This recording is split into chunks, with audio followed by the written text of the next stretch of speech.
في إعلان عن شقة في شارع الرقعة، بيت 3 طوابق وسعره غريب. بس مسار قال لهم البيت قديم بس متين، الناس بتبعد عنه شوية أصله فاضي بقاله كتير. أمينة ما كانتش مرتاحة بس حسن أصر ونقلوا.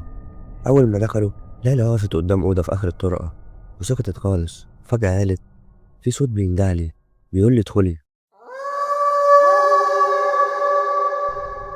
في أول أسبوع الكهرباء كانت بتقطع كل يوم الساعة 3 و7 دقايق الصبح، كانت ثابتة بالميعاد ده. كان في صوت قطة بس هي مكانتش موجودة في المكان. باب القبو كان بيتفتح لوحده. أمينة كانت بتلاقي الأرضية مبلولة دم بس لما تبص بتختفي. وليلى بدأت ترسم وشوش مشوهة، ستات بعيون سودا ووشوشهم مسودة بالحبر.